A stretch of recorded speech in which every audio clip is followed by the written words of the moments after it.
Ramen, অবশেষে আমার অনেক দিনের ইচ্ছা পূরণ হলো। হঠাৎ ঠিক করি যে রামেন পার্টি করব, তো আমরা চলে গেছিলাম সামনে আপনা মার্টে। ওখানে গিয়ে দেখি রামেনের অনেক রকম ভ্যারাইটি। আমরা তো কনফিউজড হয়ে যাই যে আমরা কি খাবো, আর ভয়ও লাগছিল যে কিরকম টেস্ট হবে না হবে। অনেকক্ষণ ধরে আমরা ভেবে চিনতে একটা কিমচি রামেন আর একটা হট স্পাইসি রামেন নিয়েছিলাম। এই তো বাউলি নিয়ে কাড়াকাড়ি করছিল, আমরা একটুখানি ভয়ই পাচ্ছিলাম যে কিরকম খেতে হবে না হবে।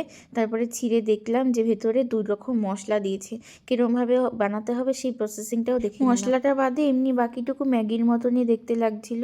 যেহেতু আমরা রামেনের 2 রকম ভ্যারাইটি নিয়ে এসেছিলাম, তাই দুটো আলাদা বাটিতে বানাতে হয়েছিল। একটা ভেজ ছিল, একটা ননভেজ ছিল।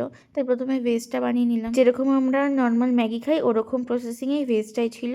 নর্মাল সেদ্ধ হতে হতে আমরা রামেনের মশলাটা দিয়ে দিলাম, ওটাই ভেজটা তৈরি হয়ে গেল। কিন্তু চিকেনের বেলায় এরকমটা করতে হয়নি, জাস্ট সেদ্ধ করে জলটা বাদ দিয়ে মশলাটা চিলি অয়েলটা দিয়ে দিয়েছি। আমি প্রথমে টেস্ট করে দেখলাম, সত্যি বলছি আমার খুবই ভালো লেগেছে। আমি নেক্সট টাইম আবারও ট্রাই করব। আমার তো মনে হচ্ছিল যে আরও 1-2 প্যাকেট আমি কেন কিনলাম না। ইচ্ছা আছে অন্য রামেনের ভ্যারাইটিগুলোও ট্রাই করা। আচ্ছা, টাটা বাই বাই, আদিয়ের মতন। দেখা হবে নেক্সট ব্লগে।